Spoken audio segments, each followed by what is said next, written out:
Hello students, my name is Puneet Dogra. Welcome to study Khazana. आज conic section के miscellaneous के लिए आप लोग आए हैं और जैसा कि मैंने लास्ट क्लास में भी आप लोगों को ये बात बताई थी कि कोनिक सेक्शन के मिसलेनियस सिर्फ वही बच्चे अटेंड करेंगे जो आईआईटी के लिए पढ़ रहे हैं या फिर एक्स्ट्रा नॉलेज लेना चाहते हैं या फिर उनके कोर्स में आ रही है। जो कॉमर्स वाले स्टूडेंट हैं उनके तो कोर्स में भी नहीं आती, वो एक्स्ट्रा नॉलेज लेके करेंगे भी क्या उसका। बट ठीक है, अगर आप लोग फिर भी पढ़ना चाहते हो तो मोस्ट वेलकम। तो आज हम स्टार्ट करेंगे miscellaneous, and miscellaneous is depend on the basics of all the three exercises: circles, parabola and hyperbolas. But the main part which is used in miscellaneous is parabola. Parabola बहुत ज्यादा use होता है miscellaneous के अंदर, उसका हम इस्तेमाल करते हैं, उसको कैलकुलेट करते हैं और आसानी से हम उसको सॉल्व कर सकते हैं। बच्चों को मिसलेनियस बहुत कॉम्प्लिकेटेड लगती है, लेकिन रियलिटी में miscellaneous is not very complicated. वो बहुत आसान एक्सरसाइज है अगर आप यहां से करोगे तो, यानी दिमाग से करोगे, हाथ से करने की जरूरत नहीं है। ठीक है, तो निकाल लीजिए फटाफट से एक्सरसाइज, हम लोग स्टार्ट करते हैं। miscellaneous of chapter 11, miscellaneous of chapter 11 conic section, यानी miscellaneous of कोनिक सेक्शन। ठीक है, नहीं दिख रहा, कोई इश्यू नहीं है, हमें देख के भी इसको क्या करना है, कोई प्रॉब्लम तो है नहीं उसके अंदर। तो निकाल लीजिए फटाफट से miscellaneous। Sir question number first, what is question number first said? if a parabolic reflector is 20 centimeter in diameter and 5 centimeter deep, find the focus। Focus निकालना है हमें। देखिए एक पैराबोलिक रिफ्लेक्टर जो है वो 20 सेंटीमीटर है डायमीटर में। ठीक है, ओके, रिपोर्ट मामला है। पैराबोलिक रिफ्लेक्टर का डायमीटर कितना मीटर है? 20 सेंटीमीटर। देखिए what is parabolic reflector? Parabolic reflector is like parabola, वो पैराबोला का ही भाई है। अब देखिए पैराबोला आप चाहो तो अलोंग एक्स एक्सिस बना लो, along Y axis, that is your choice. ठीक है, वो मेरी मर्जी नहीं चलेगी, वो आपकी मर्जी है, उससे कोई फर्क नहीं पड़ता। ठीक है, इसका डायमीटर दे रखा है 20 सेंटीमीटर। देखिए this is the diameter of parabolic reflector, 20 centimetre. ठीक है, एंड 5 सेंटीमीटर डीप। डीप जो है उसका वो 5 सेंटीमीटर वो डीप है। ओके, ठीक है। देखिए इस पैराबोला की जो इक्वेशन है वो होगी y² is equal to 4ax।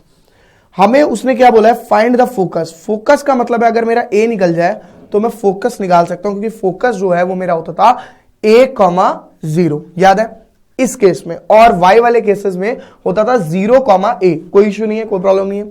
ठीक है बच्चे, अगर आप देखें इस पॉइंट को मेंशन करें, आप इस पॉइंट को, this point is made by, देखिए ये पॉइंट किस किस से बना है? एक तो सर इससे बना है ये, और दूसरा किससे बना है सर? इससे बना है। ऐसे ही बना है ना?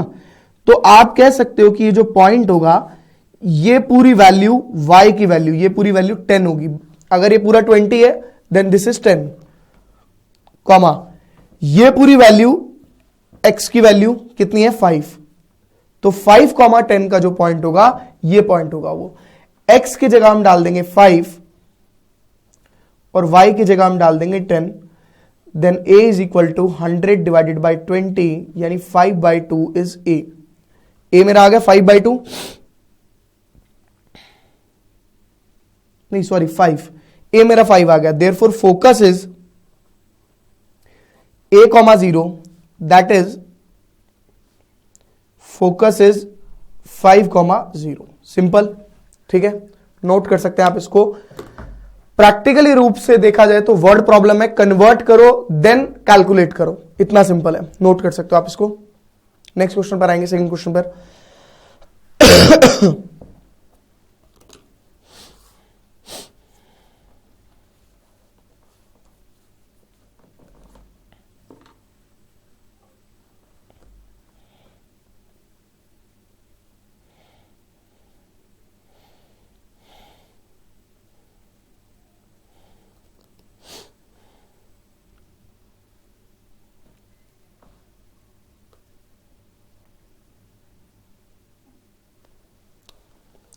Question number second,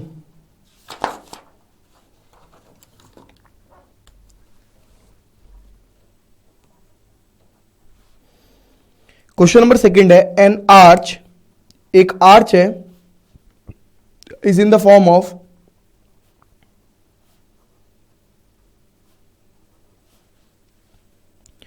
parabola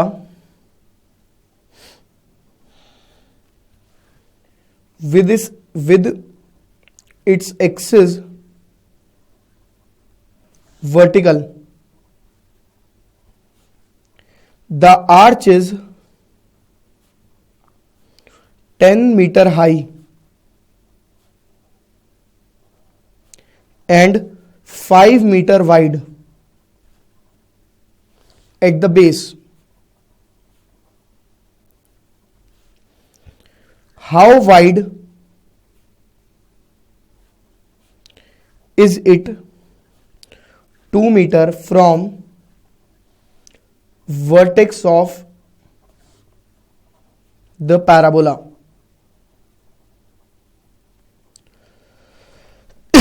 solution देखिए बच्चे,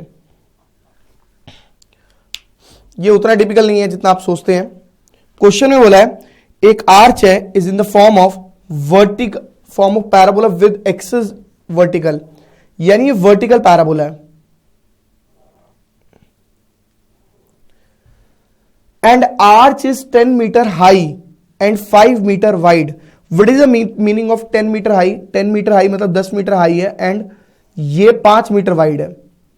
this is 5 metre and this is the value of 10 metre, this is 10 metre. आगे सुनते हैं क्या बोला है उसने। To its base, how wide is it? 2 metre from the vertex of the parabola. Vertex से 2 मीटर हाई हो तो बच्चे, वर्टेक्स अगर मेरा ये है, वर्टेक्स यहां पे कर दिया जाए shift, vertex is 2 metre high. Vertex मेरा कितना कर दिया? 2 मीटर हाई कर दिया। ये चीज समझ में आ रही है? सबसे पहले ये इक्वेशन होगी x square is equal to 4ay। आप पहले प्रॉपर ए निकाल लें, उसके बाद हम कैलकुलेट कर सकते हैं वर्टेक्स, वो कोई इश्यू नहीं है। आप कह सकते हो कि आपके पास एक्स और वाई की वैल्यू है, this is the point made by x and y. और कैसे बनाए देखिए, ये पार्ट एंड ये पार्ट, ये पॉइंट बनेगा, ये पूरा पार्ट जो है वो मेरा 5/2 होगा, एक्स की वैल्यू 5/2 कॉमा वाई की वैल्यू मेरी कितनी होगी 10। ये चीज समझ में आ रही है? ठीक है। अब बोला x square is equal to 4ay, value डाल देते हैं।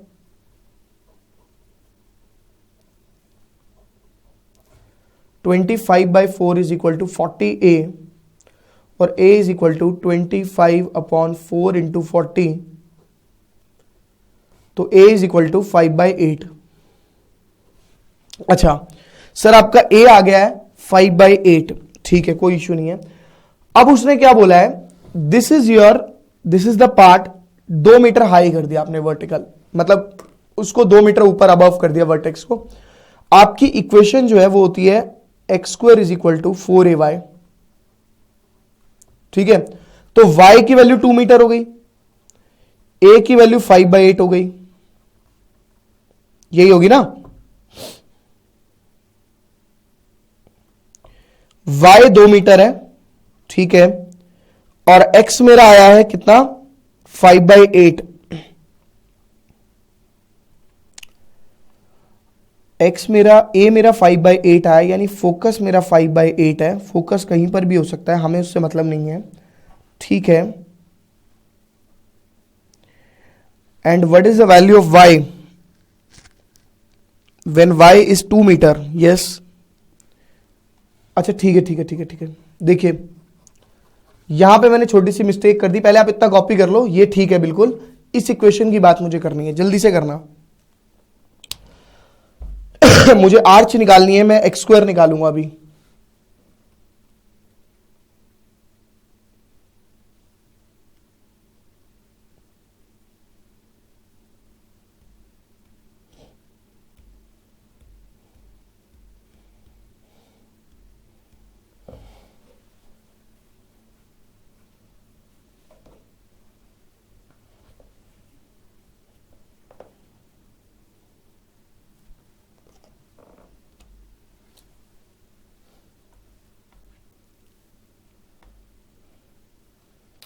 ए की वैल्यू में गड़बड़ी करी है मैंने कहीं, हाँ ये 32 आएगा, अब ठीक है। मैं वही कहूँ, कैलकुलेशन मिस्टेक लग रही थी मेरे को। ए इज 5/32, मैंने गलती से इन दोनों को मल्टीप्लाई नहीं करा, ठीक है। ए आ गया। अब देखो ये मेरा y है, हमारी इक्वेशन जो है वो है x² = 4ay। y मेरा है 2 मीटर, क्यों? क्योंकि भैया 2 मीटर मैंने उसको शिफ्ट कर दिया। a मेरा है 5/2, a हमेशा सेम रहेगा, कांस्टेंट है। तो x² मेरे को उसमें निकालना क्या था, उसने बोला था हाउ वाइड, अगर ये 2 मीटर ऊपर हो जाए, मतलब ऐसे अगर 2 मीटर ऊपर हो जाए तो वाइड कितना होगा, यानी you have to find the value of x, x की वैल्यू निकालनी है। This is the value of x, ये x की वैल्यू होती है, x निकालेंगे हम, सिंपल सी बात है। तो x² = 4ay,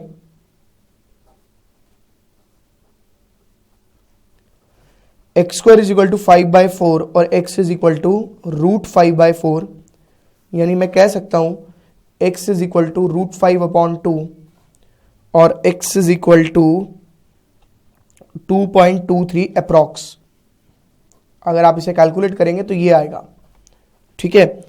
तो आप कह सकते हो कि जो पैराबोला जो है उसकी विड्थ, उसकी चौड़ाई जो है वो x है, क्योंकि x आपको निकालना था। दिस इज द चौड़ाई ऑफ पैराबोला, यानी x of parabola, that is 2.23 metres.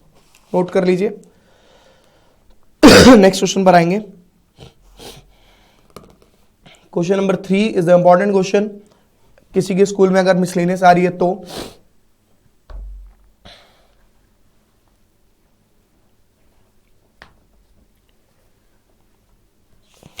देखिए question number 3।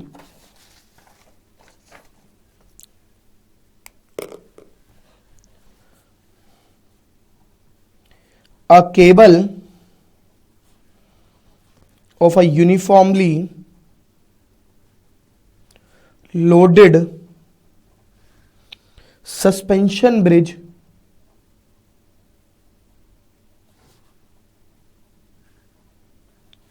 hangs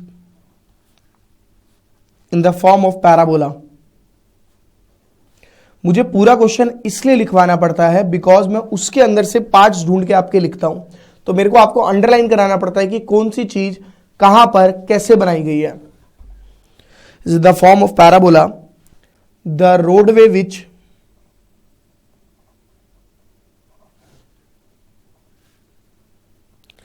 which is horizontal and 100 meter long is supported by vertical wire attached to the cable, the longest wire being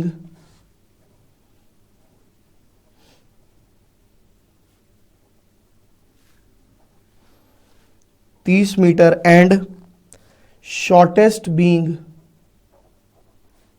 6 meter. Find the length of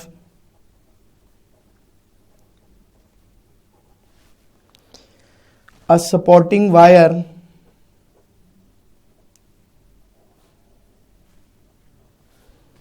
attached to roadway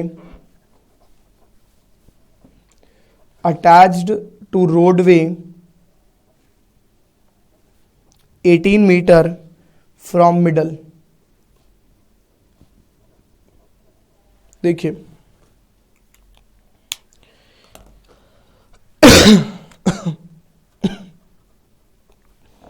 a cable of a uniformly loaded suspension bridge hangs in the form of parabola, मतलब एक cable है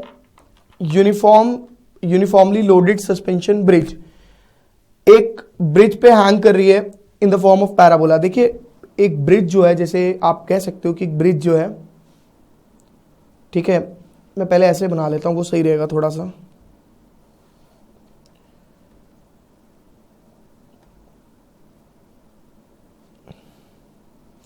this is your parabolic जो जा रही है वो wire.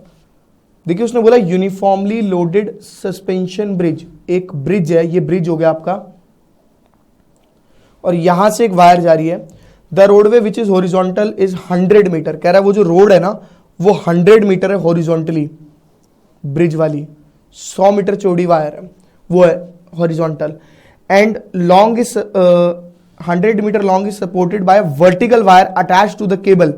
इससे attach करी गई है 100 metre, the longest wire being 30 metre. कहता है लॉन्गेस्ट वायर जो है वो 30 मीटर की है, जो लेंथ ऑफ द वायर है, मतलब इसको हमने अटैच किया है। कहने का तात्पर्य सिर्फ ये है कि ये 30 मीटर है, ये आपका ब्रिज है, ये ब्रिज जो है वो 100 मीटर चौड़ा है और ये ब्रिज ऐसे जा रहा है, ऐसे समझ लेते हैं हम, ये ब्रिज ऐसे जा रहा है जैसे कि दिस इज द ब्रिज, ये ब्रिज है ऐसे जा रहा है, ठीक है। और क्या किया हुआ है, यहां पर हमने दो पोल्स लगा के, यहां पर दो पोल्स लगा के हम लोगों ने एक वायर लगा रखी है यहां पर ऐसे करके जो टेढ़ी हो जाएगी। समझ रहे हो मेरी बात? ये जो ब्रिज है ये 100 मीटर चौड़ा है, यही बोला उसने, 100 मीटर वाइड है, ठीक है। और इसकी जो लेंथ है इसकी 30 मीटर की लेंथ है, ये उसने बोली है। ढंग से पढ़ेंगे तो आपको समझ में भी आ जाएगा, ठीक है। बट उसने बोला है देखो, अब अगर मान लो this is your bridge and this is the two supporting cables, या खंबे हैं ये दो, ऐसा बोलते हैं, अपनी भाषा में बात करते हैं। ये दो अगर खंबे हैं, ये जो दो पेन है मेरे, ये अगर मेरे पोल्स हैं दो, ठीक है, और ये ब्रिज है, ठीक है ना। 1 सेकेंड, अरे रुक जा, इसको प्रैक्टिकली समझना बहुत जरूरी है, इसलिए मेरे को बनाना पड़ रहा है। और यहां से आपको पता है वायर जा रही है ऐसे करके, ऐसे जा रही है ना वो, ये पोल से अटैच होके, तो क्या वो वायर नीचे जमीन पे टच करेगी? नहीं करेगी। ये देखो यहां पे मैंने जमीन पे टच करे रखे, तो मैंने अपने आप बना रखा है डायग्राम इसलिए, बट वो जमीन को टच नहीं करेगी, जमीन से थोड़ी ऊपर होगी, वो 6 मीटर अबव है। आप उसमें पढ़ो, उसमें लिखा हुआ है shortest being 6 metre, 6 metre above shortest है उससे। तो हम इसको ऐसे बनाएंगे कि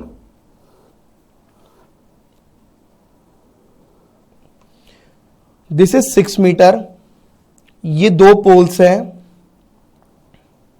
ये 30 मीटर्स के हैं, but the width of the road is 100 metre.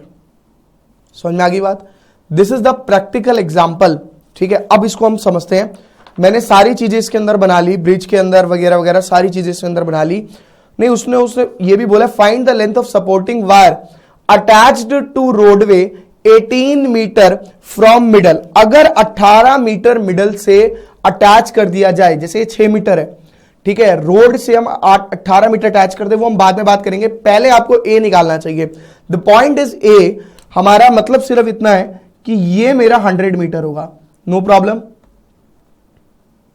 Half is 50 and other half is 50, ठीक है। अब ये 6 मीटर है, then this part is 24 metre, बचा हुआ पार्ट रिमेनिंग। अब अगर आप इस पॉइंट की बात करें तो ये पॉइंट जो है ये जमीन से नहीं कंसीडर कर रहे हैं हम, वर्टेक्स ले रहे हैं 0 0, क्योंकि इक्वेशन ऑफ पैराबोला में लेने वाला हूं x² is equal to 4ay, और ऐसे केस में हमेशा वर्टेक्स 0 0 होता है, यानी कंसीडर आप यहां से करेंगे तो आपका देखिए ये part, this is your x तो चेंज नहीं होगा, बट y चेंज होकर 24 हो जाएगा। यहां समझ में आ रहा है? यहां से हम निकाल लेंगे value of a।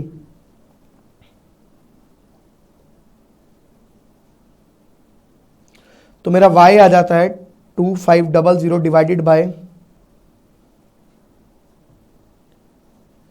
4 6 24, 4 2 8, 625 upon 24। This is your, sorry ये a था, y की वैल्यू डाली थी ना। चलिए सर हमारा a निकल गया। पहले a कॉपी करो, फिर मैं आपको बताता हूं कैसे करना है आगे, ठीक है। डायग्राम भी बना लेना।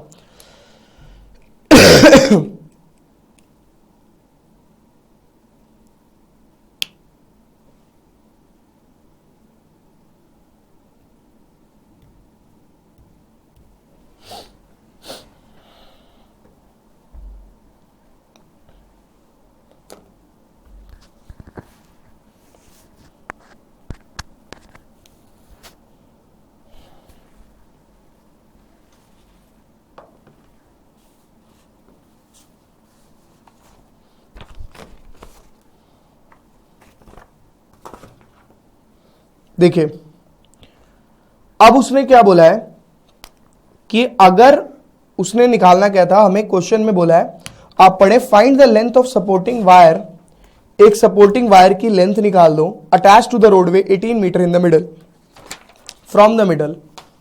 ठीक है, देखिए ये हमारी रोडवे थी, these are the two poles. ठीक है, अब यहां से ऐसे वायर जा रही थी, ऐसे करके ऐसे वायर जा रही थी पैराबोलिक। ठीक है, वो 6 मीटर हवा में थी। थोड़ा टेढ़े रखता हूं पोल को ताकि आपको दिखे इजीली।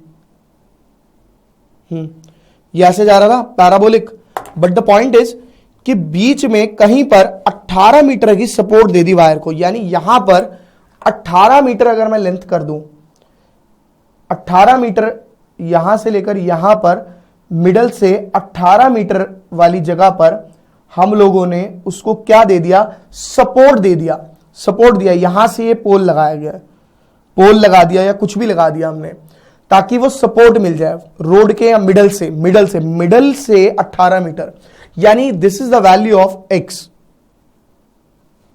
एक्स कितना हो गया मेरा 18। You have to find the value of y. यार ऑब्वियस है, x square is equal to 4ay। X की वैल्यू 18, 4a की value 625 divide by 24 and this is y। You have to find the value of y। खत्म, y की value निकाल लो, आपका answer आ जाएगा, बात खत्म। समझ में आ गया? 324 4 6 इंटू 6 डिवाइडेड बाई 625, इसे पॉइंट में निकालो, जैसे मर्जी निकालो, that is your choice.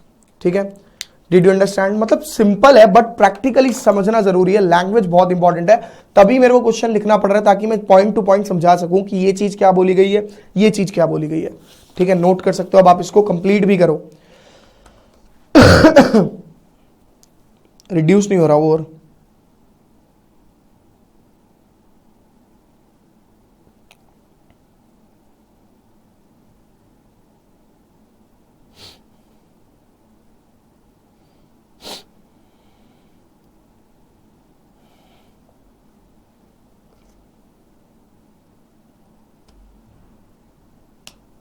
Sir ये वैल्यू आ रही है कैलकुलेट करके, y is 3.11 metre, but the point is मैंने फिर यहां पे गड़बड़ी कर दी। हम लोग जो पोल बना रहे थे वो हमारा 18 मीटर हमने रोड से उसको वो दिया था, पाथ दिया था, ये 6 मीटर ऐड करना पड़ेगा इसके अंदर ताकि उसको सपोर्ट, हमने यहां से कंसीडर कर रहे थे ना, ऐसे बना के यहां से कंसीडर कर रहे थे ना, देयरफॉर टोटल लेंथ जो हो जाएगी वो क्या हो जाएगी, बराबर 6 plus 3.11, 9.11 is the final answer. Next question बता दे, question number 4।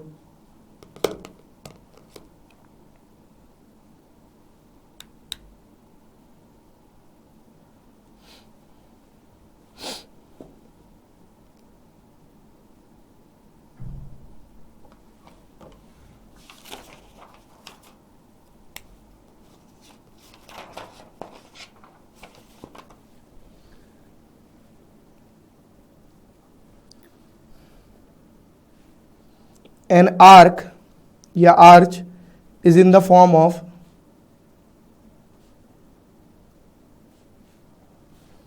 semi-ellipse.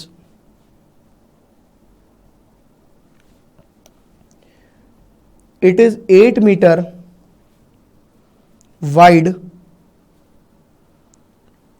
and 2 meter high.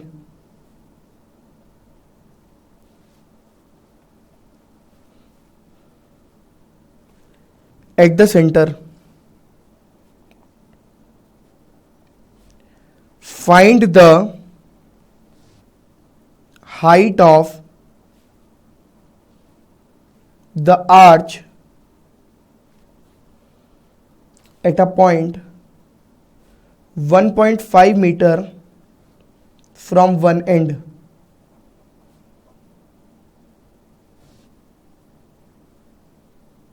एक एंड से देखिए, एक आर्च है जो कि सेमी इलिप्स है, यानी इलिप्स का आधा। It is 8 metre wide and 2 metre high. अगर वो 8 मीटर वाइड है यानी ये पार्ट बड़ा है, समझ रहे हो, एक्स वाला पार्ट बड़ा है। हाँ, एक तो सेमी इलिप्स है वो, क्या मस्त डायग्राम बनाया। पहली बार जीवन में मेरे से कोई बढ़िया डायग्राम बना है। ये 8 मीटर वाइड है, ठीक है, और 2 मीटर हाई है, यानी आप कह सकते हो एक्स और वाई की वैल्यू मिल गई आपको, x and y. Find the height of arch at a point 1.5 metre from one end. बेटा 1.5 मीटर फ्रॉम वन एंड, उसने ये बोला है कि अगर 1.5 मीटर फ्रॉम वन एंड उसका यहां पर हो सकता है या फिर वन एंड उसका यहां पर हो सकता है, एंड बोला है, एंड से 1.5 मीटर, एंड से 1.5 मीटर वहां तो नहीं जाएंगे, अंदर को ही आएंगे। हाइट अगर देखेंगे तो ये पॉइंट, यानी आप कह सकते हो कि दिस इज योर 1.5 मीटर, समझ रहे हो, और ये हाइट आपको निकालनी है, ऐसा कह सकते हो, ठीक है। ये आपको 1.5 मीटर दिया हुआ है, वन एंड से, एक एंड से 1.5 मीटर, और आपको हाइट निकालनी है। The meaning of height is कि आपको वैल्यू निकालनी है बेसिकली y की। इस पॉइंट पर आपको x की वैल्यू पता है क्योंकि ये पूरा 8 है, दिस इज 4, और यहां पर अगर x की वैल्यू देखें तो 2.5 है, भैया ये 2.5 होगी ना। You have to find the value of y। अगर मुझे इलिप्स की इक्वेशन पता है, x square by a square plus y square by b square is equal to 1, समझ रहे मेरी बात ध्यान से। अगर मुझे ए बी मिल जाए तो x मेरे पास है ही, और मुझे y निकालना है तो मैं y निकाल सकता हूं, प्रॉब्लम क्या है, यानी A B is my important part. A B तो वैसे ही निकला हुआ यार, ये पूरा 8 है तो ये 0.40 कहलाएगा, ये 0.02 कहलाएगा, कहलाएगा नहीं कहलाएगा। इक्वेशन ऑफ इलिप्स क्या होती है, x square by a square plus y square by b square is equal to 1। पहले इसका डायग्राम बनाओ, प्रैक्टिकली समझो, बहुत सिंपल है। अगर तुम लोग इस पे चल मतलब ढंग से समझ पाओगे तो हो जाएगा कि एक एंड से 1.5 मीटर का डिस्टेंस है, ये चीज ध्यान रखनी है, ठीक है। फटाफट से नोट करो, फिर मैं इसको आगे बताता हूं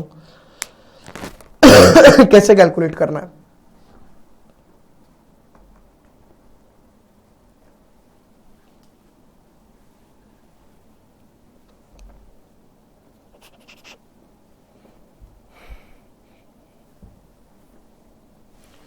देखिए यहां पे मैं लिखता हूं x is equal to 2.5, a is equal to 4, b is equal to 2, ये सारी वैल्यू मैं यहां पुट कर रहा हूं, ठीक है। देखिए 2.5 का स्क्वायर डिवाइडेड बाय 4 का स्क्वायर,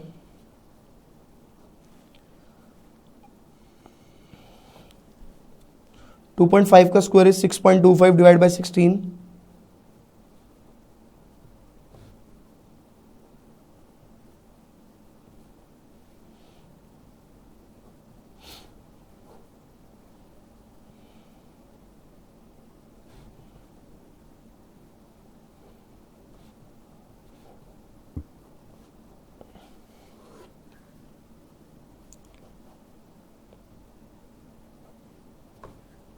नीचे आ जाएगा 2, ऊपर आ जाएगा √9.75।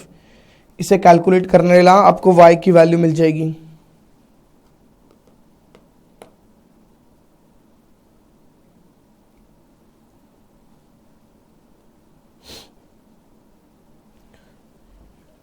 ये आएगा 1.56 मीटर। अच्छा इसे ना आपको एक्सप्लेन भी करना पड़ेगा कि प्रैक्टिकल मतलब एक्सप्लेन भी करना पड़ेगा कौन सी चीज क्या है, कब है, कैसे है, वो सारी चीजें लिखनी जरूरी है। नोट कर लो इसे फटाफट से।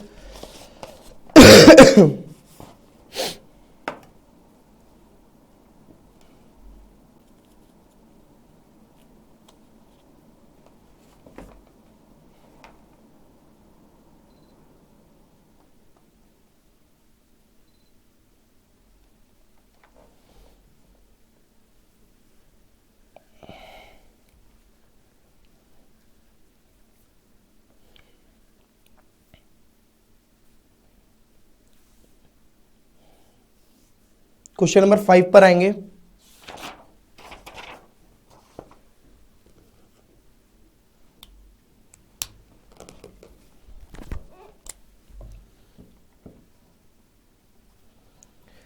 रोड, एक रॉड है, उसकी लेंथ है 12 metre centimetre, moves with its end always touching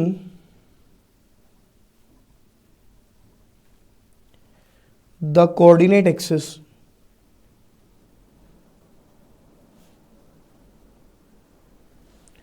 determine the equation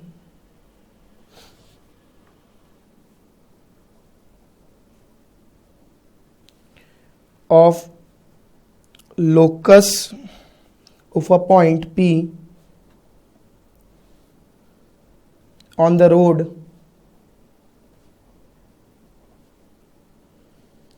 which is 3 centimeter from the end in contact with x-axis.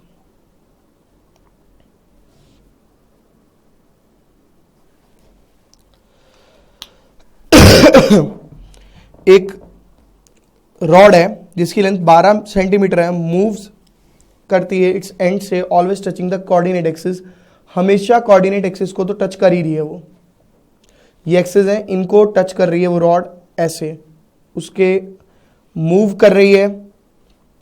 Move मतलब यार देखो ऐसा है ना कि ये रॉड है इस तरीके से, ठीक है, अब मूव मतलब ऐसे मूव करना, तो ये एंड भी इसका टच करेगा और ये एंड भी टच करेगा, ठीक है ना। तो मतलब प्रैक्टिकली उसको तरीके से देख लो तो बहुत सिंपल होता है, कुछ भी नहीं है। 12 सेंटीमीटर की रॉड है।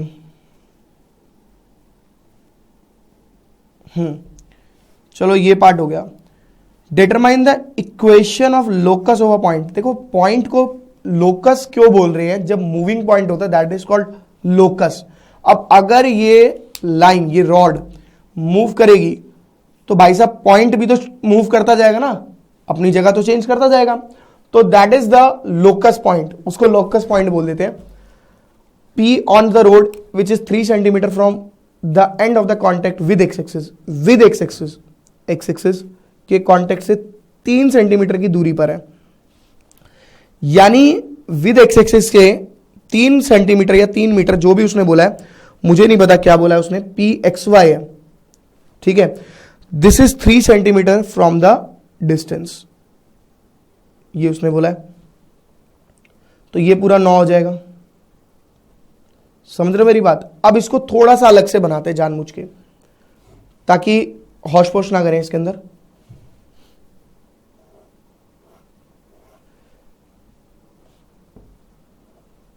यहां से यहां तक का 12, ये P पॉइंट, ये 3, तो ऑब्वियसली ये वाला कितना होगा 9। मैं क्या करूंगा, मैं यहां से एक लाइन और यहां से एक लाइन ड्रॉ कर दूंगा ऐसे, ठीक है। अब इसको मैं अलग से ट्राइंगल बनाने वाला हूं, ठीक है, अगले पेज पे। पहले आप इस डायग्राम को बना लो और फिर इसको ट्रायंगल बनाना अलग से, ताकि इजी लगे, इजी दिखे।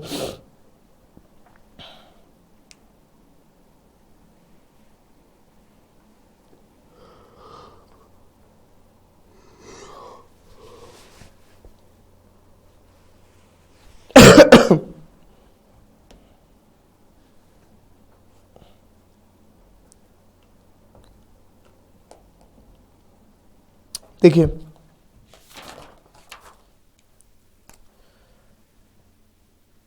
सबसे पहले आपने ट्रायंगल बनाया,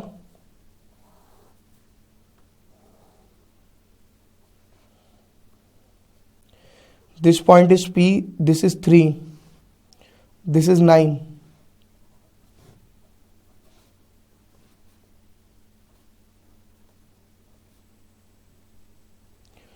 ये पार्ट कहलाएगा X और ये पार्ट कहलाएगा Y। P is XY। मुझे इक्वेशन निकालनी है। अच्छा, आपने बचपन में पढ़ा था, X और Y की वैल्यू निकालनी है, ऐसे कह सकते हो। आपने बचपन में पढ़ा था, अगर कभी भी एक राइट एंगल ट्रायंगल में एक साइड गिवन हो और एक निकालनी हो, एक गिवन है और एक निकालनी है, तो उसके अंदर ट्रिग्नोमेट्री का इस्तेमाल करके कैलकुलेट किया जा सकता है। This angle is theta, this is also theta because corresponding angles. तो मैं कह सकता हूं, इसको m ले लेते हैं, इसको n ले लेते हैं, AP upon MP hypotenuse upon base secant theta. AP की वैल्यू कितनी है मेरी 9, ये x इज इक्वल टू कह सकते हो कि 1/cos थीटा और cos theta is equal to x/9, equation number first. ठीक है, अब अगर मैं बोलूं Pn/Pc is equal to sine theta, अच्छा यहां एक्सप्लेन करना, in triangle AMP, in triangle PNC, Pn की वैल्यू y है, PC की वैल्यू 3 है। अगर मैं इसको स्क्वेयरिंग करके और इसको स्क्वेयरिंग करके ऐड कर दूं तो मेरी एक इक्वेशन आ जाएगी, और आपको इक्वेशन ही निकालनी है, आप ढंग से देखो तो। उसके अंदर बोला you have to find the determine the equation, equation आपको निकालनी है। तो भैया इक्वेशन निकालनी है मतलब x और y हमेशा अवेलेबल होना चाहिए। यहां पे स्क्वेयरिंग कर लेते हैं, squaring both side, cos square theta is equal to x²/81 and sin square theta y²/9, adding 1 and 2.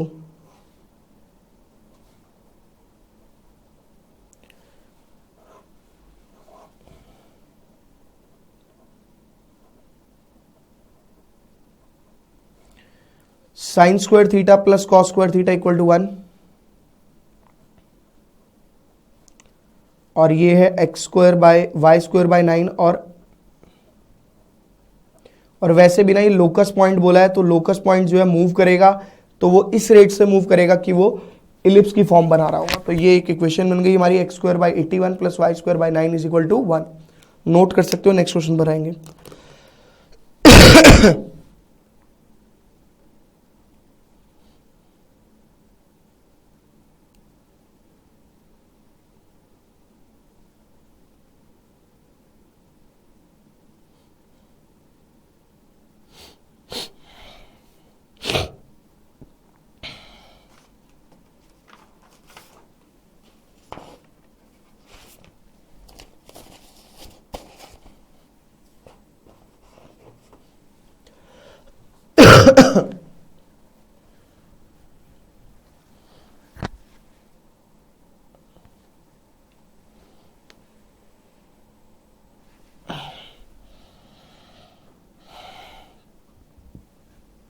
देखिए next question number 6,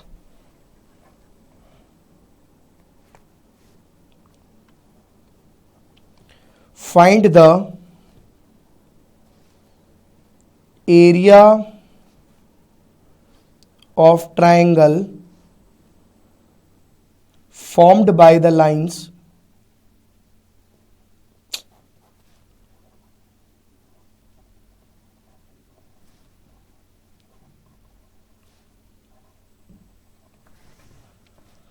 joining the vertex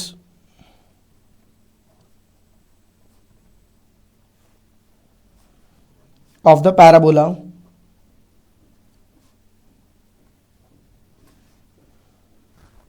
x square is equal to 12y to the ends of latus rectum। देखिए, area of triangle form by line joining the vertex of the parabola, parabola का vertex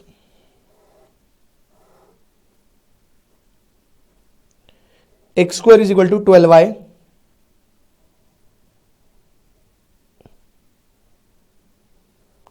देखिए ये बोला है, and the ends of latus rectum. बच्चे latus rectum जो होता है, आपको मैंने डेफिनेशन भी लिखवाई थी, और वो टाइम पास के लिए नहीं, वो इसीलिए लिखवाई थी क्योंकि आपको पता हो ends of latus rectum is these points and vertex is this. इनको ज्वाइन करके जो ट्राइंगल बना है उसका एरिया निकालना है। इस ट्राइंगल के कोऑर्डिनेट मुझे पता है ये 0 0 है। अच्छा, ये फोकस होता है जो कि होता है 0, a। ठीक है, अगर मुझे तीनों पॉइंट मिल जाए, इसको मैंने ले लिया O, इसको मैंने ले लिया A, इसको मैंने ले लिया B, अगर मुझे तीनों कोऑर्डिनेट्स मिल जाए, कौन कौन से, O B, A B and B B, तीनों कोऑर्डिनेट्स अगर मिल जाए तो मैं एरिया ऑफ ट्रायंगल का फॉर्मूला लगा सकता हूं 10th क्लास वाला, जब तीन कोऑर्डिनेट्स गिवन होते थे और एरिया निकालना होता था। ठीक है, यहां पे वही है और कुछ नहीं है। ठीक है, सबसे पहले तो आप ए की वैल्यू निकालेंगे। देखिए ए की वैल्यू कैसे निकलेगी, x square is equal to 12y। आप इसको मास्टर इक्वेशन के अकॉर्डिंग करेंगे 4 इंटू 3 इंटू वाई, क्योंकि आपकी मास्टर इक्वेशन होती है x square is equal to 4ay, therefore a is equal to 3। Okay, report मामला। अच्छा, a मतलब आप कह सकते हो 0,3, यानी ये वैल्यू 3 है, ये पॉइंट 3 है, यानी ये जो पॉइंट बन रहा होगा वो किस किस से बन रहा होगा, जरा एक बार देखना ध्यान से। ये पॉइंट बन रहा होगा एक तो इससे और दूसरा इससे, तो ये वैल्यू तो आपको मिल गई 3, यानी आप कह सकते हो कि आपको इसके अंदर 3 मिल गया, बट x रह गया। अभी x हम निकाल लेंगे। b के अंदर भी आपको 3 मिल गया, क्योंकि अगर आप वैल्यू देखो ये 3 यहां पे भी होगा, ये पॉइंट ऐसे बनता है, ये जो 3 है वो यहां पे भी 3 होगा, यानी ये y है। x चाहिए दोनों के लिए, कोई इश्यू नहीं है। अब देखिए, आपको x निकालना है, आपको y गिवन है। सर आपके पास इक्वेशन तो यही है, x square is equal to 12y, since y is equal to 3, then x is equal to what, 12 into 3, that is 36, and x is equal to plus minus 6। Okay, अगर x plus 6 है तो वह कहां exist करेगा, यहां पर, और x अगर माइनस 6 है तो कहां एग्जिस्ट करेगा, यहां पर।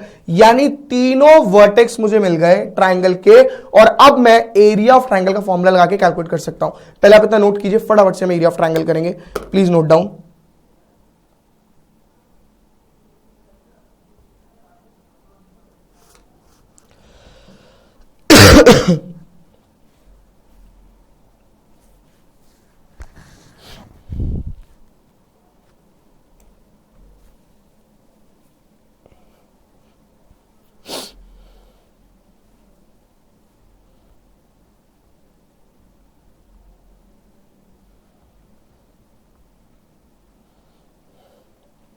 देखिए, अब मैं अलग से ट्रायंगल बना लेता हूं।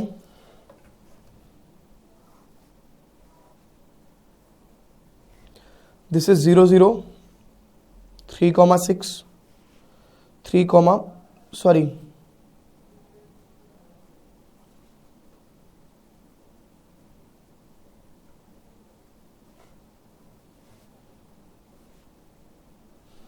OAB,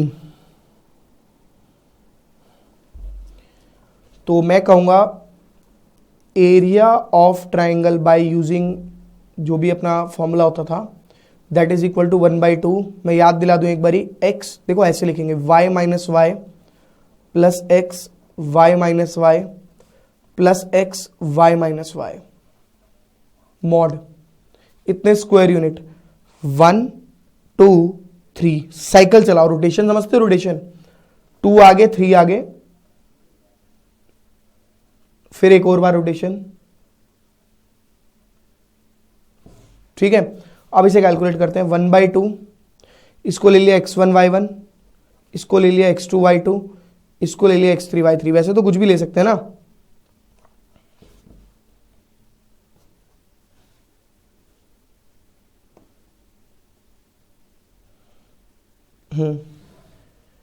x1 की value 0, y2 minus y3 plus x2 की value 6, y3 minus y1, x3 y1 minus y2 mod square units. तो 1/2 0 plus 18 plus 18, 36/2 18 square units. This is the area of triangle OAB। Note कर लीजिए फटाफट से।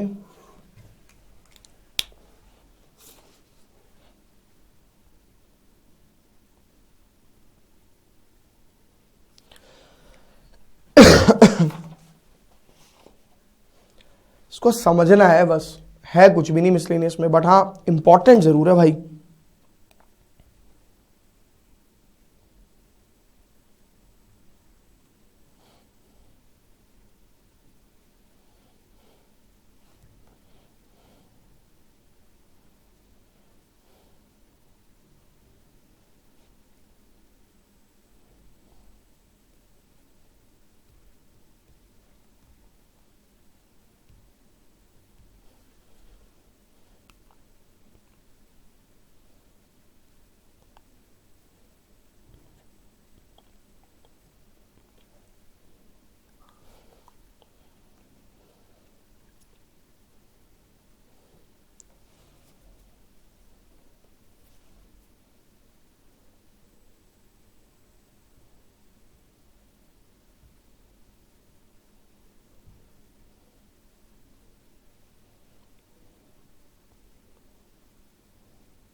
देखिए question number 7,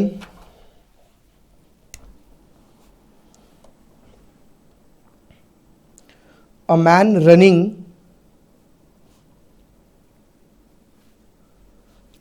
a race course, एक man भागता है रेस कोर्स में, notes that the sum of the distances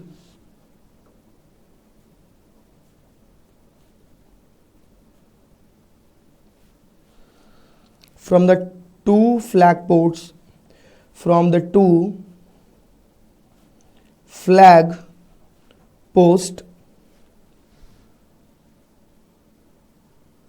from him is always 10 and the distance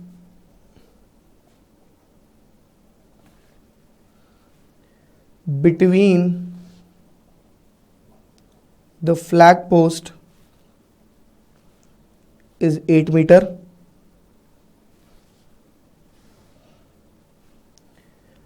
Find the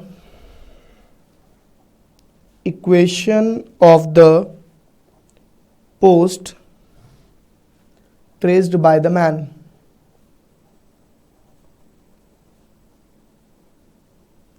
देखिए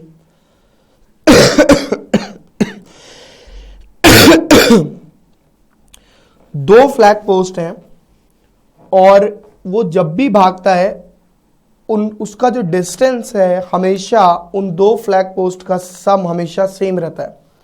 फॉर एग्जाम्पल अगर वो बंदा, जैसे ये दो फ्लैग पोस्ट हैं ए और बी,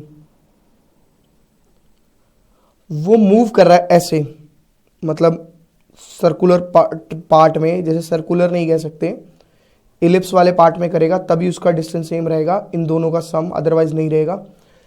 ये मान लो अगर वो इस पॉइंट पर है तो यहां से यहां तक का डिस्टेंस और यहां से यहां तक का डिस्टेंस का सम, और अगर वो यहां पर है तो यहां से यहां तक का डिस्टेंस और यहां से यहां तक का डिस्टेंस का सम हमेशा सेम रहेगा।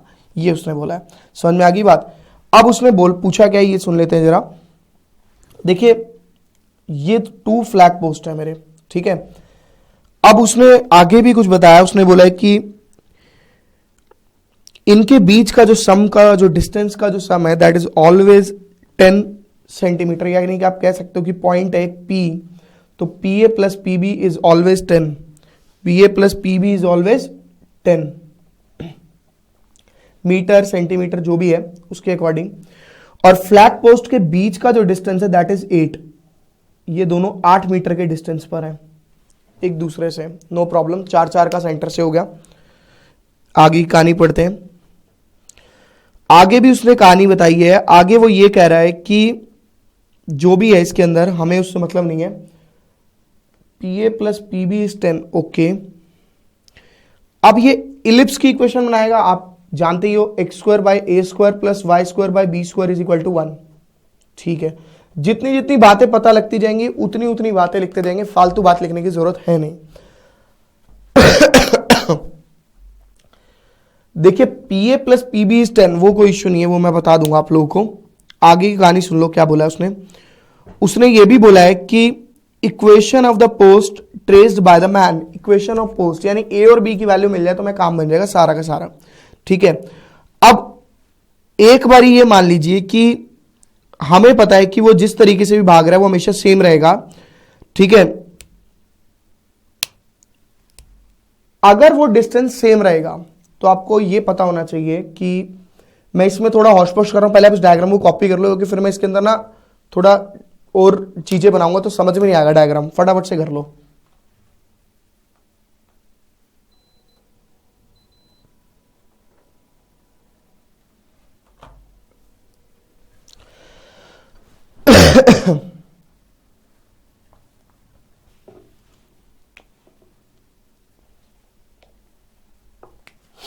देखिए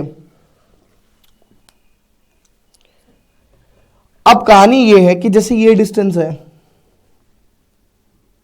ऐसे ऐसे कहीं पर भी जो डिस्टेंस का सम होगा वो 10 होगा।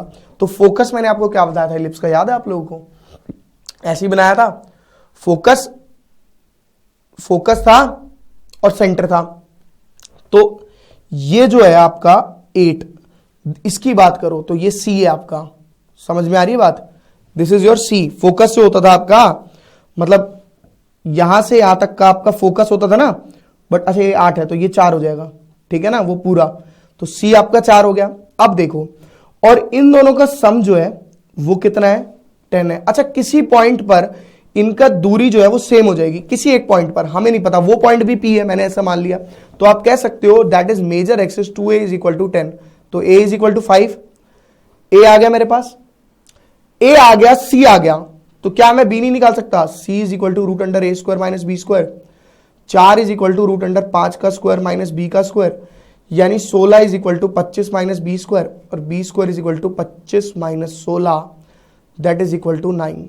तो B इज इक्वल टू 3। मेरे पास A आ गया, B आ गया, इक्वेशन निकाल लूंगा फटाफट से। देखिए मैं लिखूंगा, equation is x square by A square plus y square by B square is equal to 1।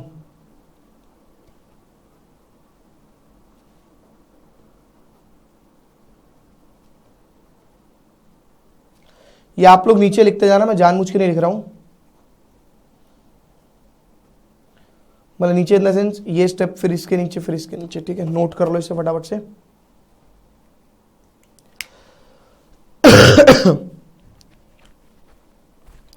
फिर आएंगे इसके लास्ट क्वेश्चन पे, question number 8।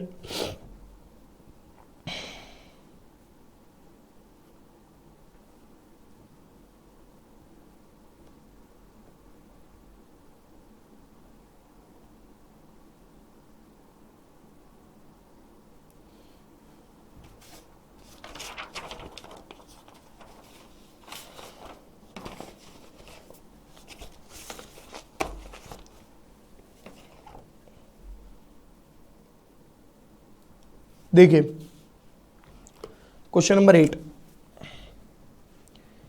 An equilateral triangle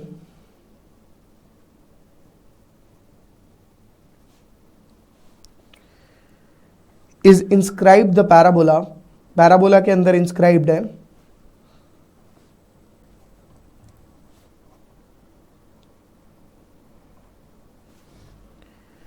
y square is equal to 4ax में।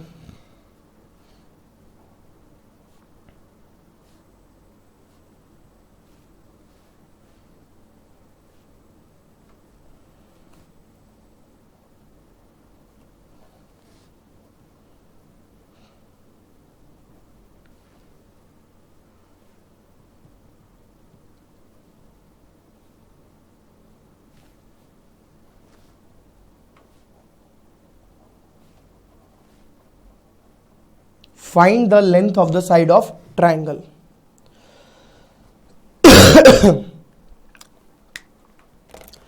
एक इक्विलेटरल ट्राइंगल है, inscribed in the parabola y square is equal to 4ax, where one vertex is at the vertex of the parabola, one vertex is at the, हाँ ठीक है, triangle का vertex parabola के vertex पे है, y square is equal to 4ax ऐसे बनता है सर, ठीक है? एक वर्टेक्स तो ट्राइंगल का वर्टेक्स पैराबोला के वर्टेक्स पर है। Find the length of the side of the triangle, equilateral triangle is inscribed. देखो इक्विलेटरल ट्राइंगल है,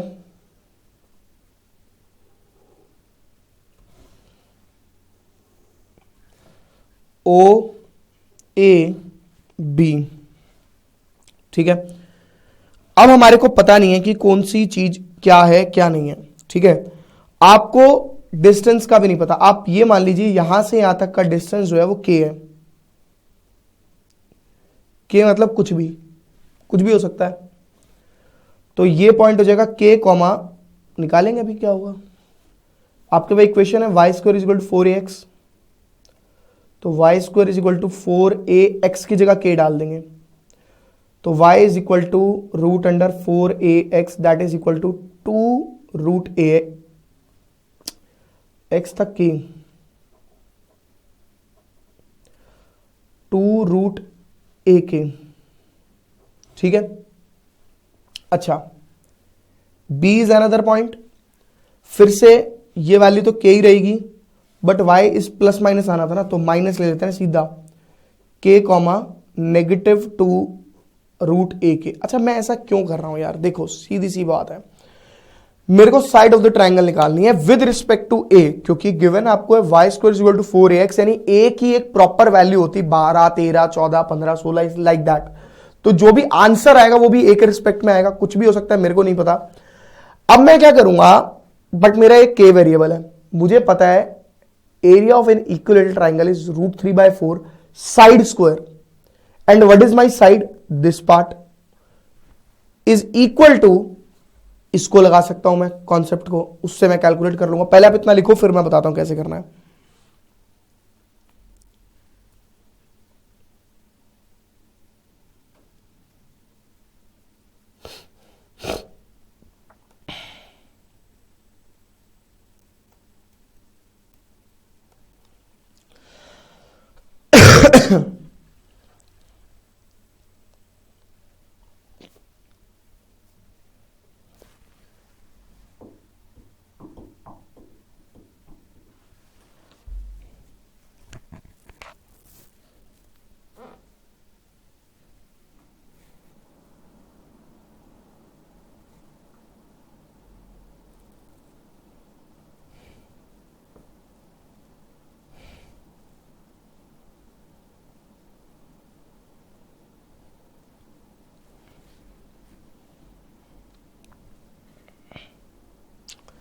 देखिए,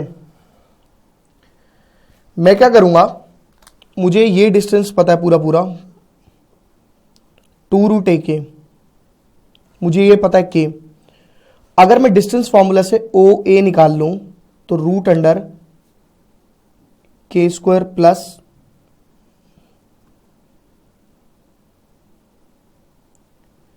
four a k, this is O ए,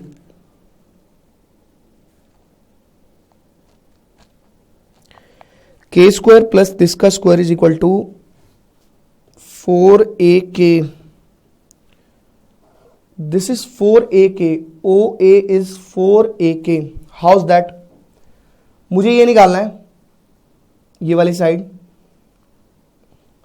ये बता रहा है O A is equal to 4ak, O A square, yes, नहीं, O A square is 16ak, but how is that possible. मैं Pythagoras का इस्तेमाल करना चाहता हूं, this is my k, this is my 2√ak, yes, we have to find the value of O A distance, O A Pythagoras की help से मैं निकालना चाह रहा हूं, तो k² प्लस दिस का square is equal to O A का स्क्वायर। अगले पेज पे इसको ऐसे करता हूं, k² प्लस 2√ak का square is equal to O A का स्क्वायर, यस। अच्छा, एक बात बताओ, जो ओ ए है, जो ओ ए है वो इक्वल होगा ए बी के। अच्छा, वैसे पाई उससे भी रख सकते थे, डिस्टेंस फॉर्मूला से भी, but O A is equal to O B because this is an equilateral triangle.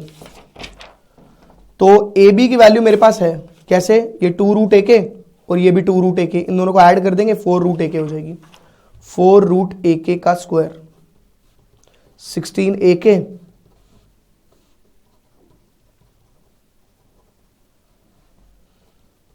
उससे भी करते यही आती, माइनस में ले गए,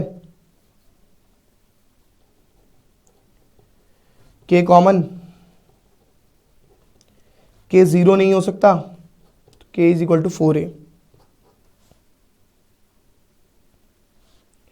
12 आएगा, 12a, के आ गया 12a, बट अपने को के नहीं निकालना, अपने को साइड निकालनी, साइड, साइड कोई भी निकाल लो, ये पूरी साइड क्या है, 4√ak, since A B is equal to 4√ak, 4√a into 12a, 12 हो जाएगा 2√3। This is your side of the triangle. Note कर सकते हो इसको।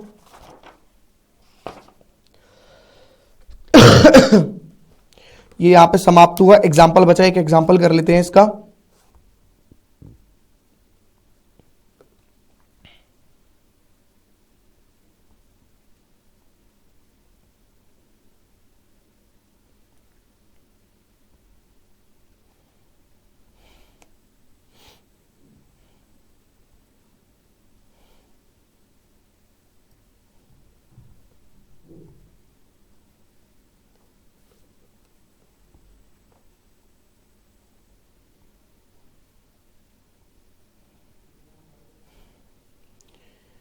Example number 17,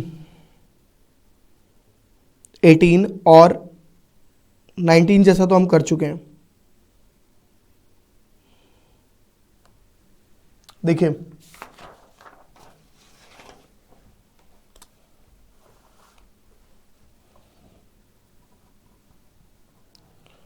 the focus of a parabolic mirror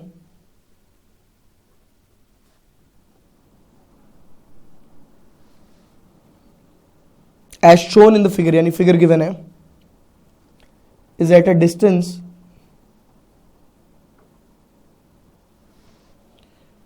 of 5 centimeter from its vertex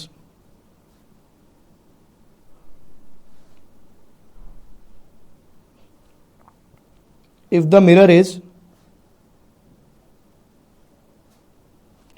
45 centimeter deep. Find the distance AB.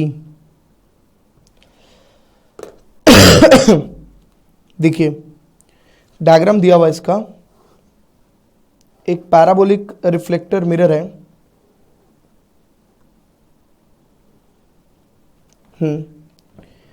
कहता है the focus of the if the mirror is 45 centimetre deep, यहां से लेकर यहां तक का डिस्टेंस कितना है? 45 centimetre. Find the distance A B. A B निकालना है मुझे। यार हमारे को पता है कि इक्वेशन इसकी क्या होगी, y square is equal to 4ax, ठीक है ना। अब उसने उसके ये भी बता रखा है the distance of 5 centimetre from the vertex. नहीं, मिरर 45 मीटर डीप है और वर्टेक्स से 5 सेंटीमीटर की दूरी पर है। ये पॉइंट और ये फोकस, यानी प्रॉपर जो उसका फोकस दिया हुआ 5 दिया हुआ है, ए दे रखा 5, तो y square is equal to 20x। अब यार आपको यहां से लेकर यहां तक का डिस्टेंस पता है, ये हो गया 45। This is the value of x। x की वैल्यू है, y निकालना है, यही तो मांगा उसने। हाँ ठीक है, तो वैल्यू डाल दो x की। 90, 10 और, तो y is equal to plus minus 30। अच्छा, निकालना क्या था? y मतलब ये पूरा पार्ट इज 30, ये यहां से लेकर यहां तक का पार्ट होगा 30, और ये पूरा क्या होगा 60। हमें निकालना क्या है? हमें निकालना है डिस्टेंस ए बी, ए से लेकर बी तक का distance. Therefore A B is equal to 60, क्योंकि प्लस माइनस 30 का मतलब है ये पॉइंट 30 और ये पॉइंट माइनस 30, बट हमें टोटल पता करना है, दैट इज 60। नोट कर सकते हो, नेक्स्ट क्वेश्चन पर आएंगे।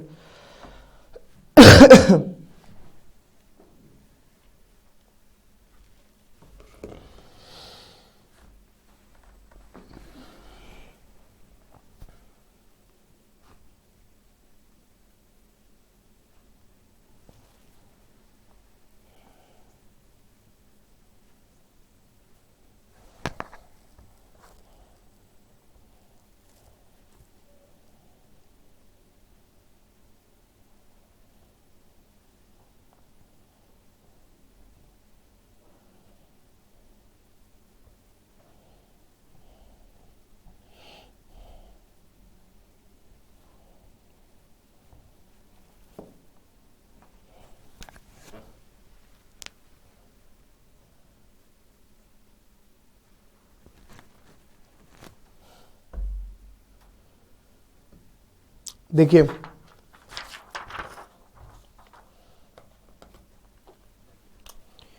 Example 18, a beam is supported at its end by supported which are 12 meters apart। एक बीम जो है वो सपोर्ट किया गया है एंड से कितने मीटर पे, 12 मीटर अपार्ट, मतलब 12 मीटर के डिस्टेंस पर है वो बीम। इस तरीके से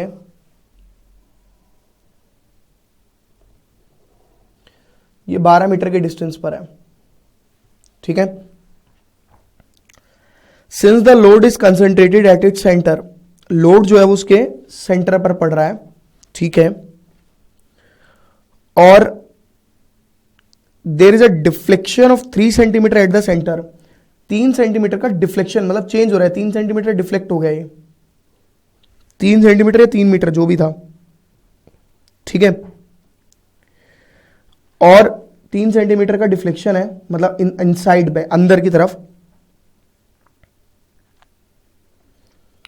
beam is in the shape of parabola, how far is the centre of the deflection is 1 centimetre. अगर डिफ्लेक्शन 1 सेंटीमीटर हो जाए तो 1 सेंटीमीटर डिफ्लेक्ट हो रहा, मतलब 1 सेंटीमीटर अपनी पोजीशन चेंज कर रहा हो, तो यहां से यहां तक का कितना होगा, 2 सेंटीमीटर। मतलब 2 सेंटीमीटर के व्याप पर निकालना है। पहले तो आप ए निकाल लेंगे, x² = 4ay करके, ठीक है। और उसके अकॉर्डिंग आप पहले ए निकालेंगे। कैसे,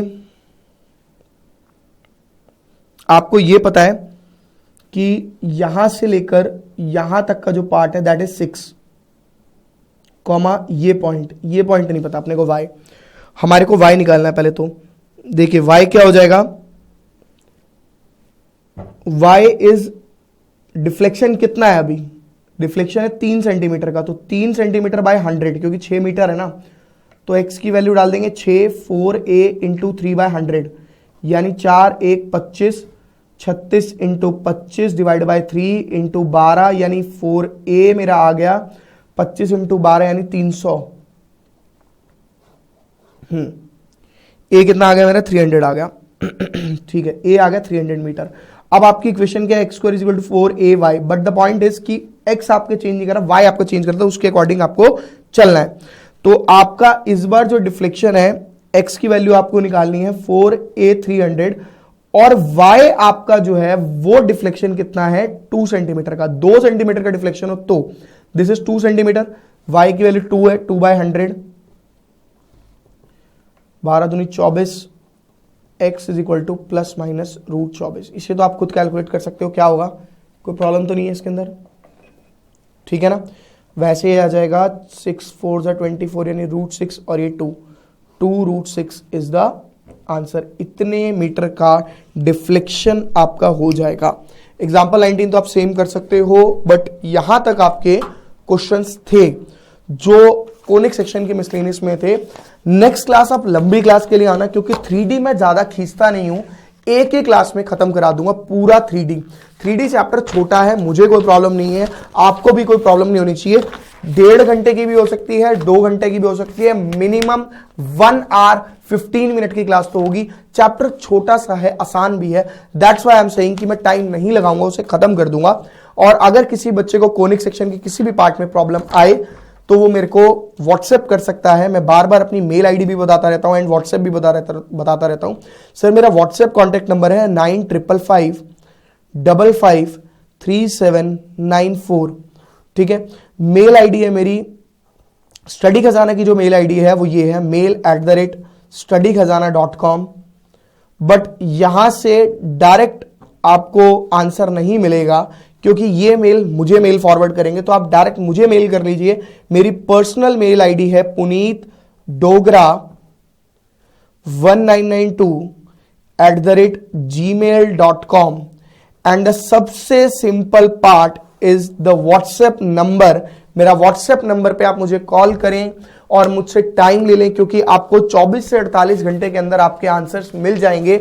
आप मुझे व्हाट्सएप कर सकते हो, फोटो भेज सकते हो मेरे को, मैं उसका सॉल्यूशन या जिस तरीके से भी उसको समझा पाऊंगा मैं आपको भेज दूंगा, नो प्रॉब्लम, ठीक है। तो नेक्स्ट क्लास में आप लोगों से मिलते हैं। Bye bye, see you, tata, good night, शबा खैर, शुभ रात्रि, सायोनारा, टिंग टोंग।